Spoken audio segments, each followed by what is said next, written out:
৫৬,০০০ বর্গমাইলের এই বাংলাদেশে ১৯৭১ সাল থেকে বর্তমান পর্যন্ত প্রায় অর্ধ শতাধিক রাজনৈতিক দল বিদ্যমান।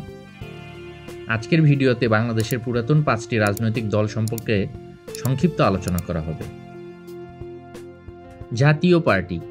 সাবেক রাষ্ট্রপতি হুসাইন মোহাম্মদ এরশাদ ১৯৮৬ সালের ১ জানুয়ারি জাতীয় পার্টি গঠন করেন। দলটি ১৯৮৬ থেকে ১৯৯০ সাল পর্যন্ত বাংলাদেশের ক্ষমতায় ছিল।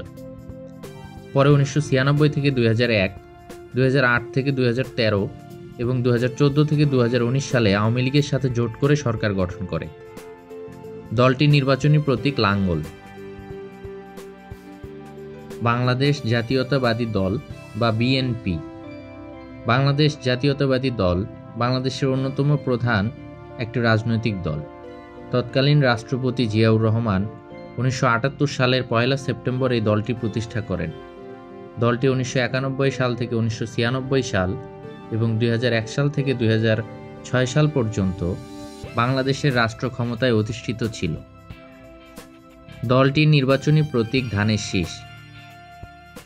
জাতীয় সমাজতান্ত্রিক দল বা জাসদ।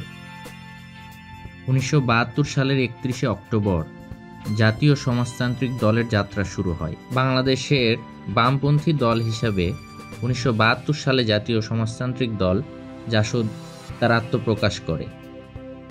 দলটির নির্বাচনী প্রতীক মশাল। বাংলাদেশ জামায়াতে ইসলামী।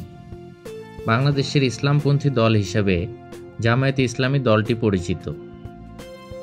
১৯৪১ সালের ২৬ আগস্ট সাইয়েদ আবুল আলা মওদুদী জামায়াতে ইসলামী হিন্দ নামে সংগঠনটি প্রতিষ্ঠা করেন। অতঃপর দেশ ভাগের পর পাকিস্তান জামায়াতে ইসলামী এবং ১৯৭১ সালের মুক্তিযুদ্ধের পর জামায়াতে ইসলামী বাংলাদেশ নামে দলটি আত্মপ্রকাশ করে। দলটির নির্বাচনী প্রতীক দাঁড়িপাল্লা। বাংলাদেশ আওয়ামী লীগ।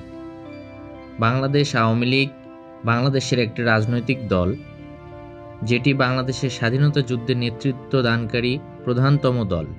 ১৯৪৯ সালের ২৩ জুন পূর্ব পাকিস্তান আওয়ামী মুসলিম লীগ প্রতিষ্ঠার মধ্য দিয়ে আওয়ামী লীগের গোড়াপত্তন হয়।